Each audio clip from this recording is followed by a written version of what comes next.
वसुलीची खरी प्रक्रिया जी ती मी सांगतो, याला सिस्टमॅटिक वसुली म्हणतात. थकीत जे कर्जदार ज्यांचे कर्ज थकीत मध्ये गेले, पेंडिंग मध्ये गेले, जे इझिली फक्त EMI बाउंडच्या पुढे गेलेले, कर्ज वसुली हा जो प्रकार आहे हा जास्त करून आपल्या सायकोलॉजीवर डिपेंड आहे. याच्यासाठी एक वर्ड मी तुम्हाला देतोय जो तुम्ही आता लिहिला, म्हणता टार्गेटेड कम्युनिकेशन. काय म्हणता याला? टार्गेट कम्युनिकेशन नाही, टार्गेटेड. ज्या कम्युनिकेशनच्या मागे तुमच्या डोक्यात एखादी काय आहे, टार्गेट आहे, त्या कम्युनिकेशनला टार्गेटेड कम्युनिकेशन. मी जर एखाद्या व्यक्तीला ठेवीसाठी भेटतोय, इट मीन्स की त्या व्यक्तीने माझ्या बोलण्यानंतर ठेव माझ्याकडे ठेवावी, हे माझं काय झालं, टार्गेट.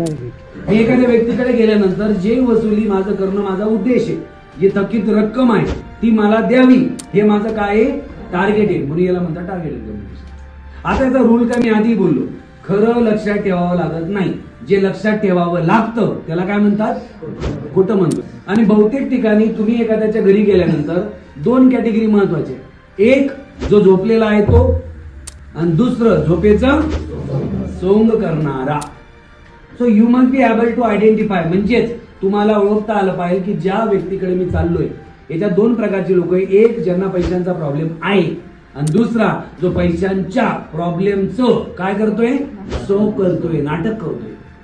आणि जर तुम्हाला हे आयडेंटिफाय करता आलं तर तुम्हाला काम होईल. आणि या आयडेंटिफाय करण्याचा सगळ्यात सोपा मार्ग म्हणजे काय, सायकोलॉजी अशी सांगते की जेव्हा आपण एखाद्याशी बोलतो, आता मी यांच्याशी बोलतोय, तुम्ही माझ्याशी बोलताय, तुम्ही एक वाक्य बोलले, दोन वाक्य बोलले, तीन बोलले, मी जर तुम्हाला त्याच्यात कट केलं तर यांच्या मेंदूतून लक्षात द्या, आपण जे बोलतो ते इथून बोलतो, पण ते बोलण्याच्या 2 किंवा अर्धा सेकंद आधी ते इथून सुटतं. त्यांनी विचार करून ठेवलेलं असतं की मला बोलायचं काय, पण जर तुम्ही त्याला मध्ये कट केलं तर तिथून पुढे त्याचं जास्त लक्ष जे पुढे बोलायचं होतं त्याच्यावर असतं, तुमच्या बोलण्याकडे त्याचा कान राहत.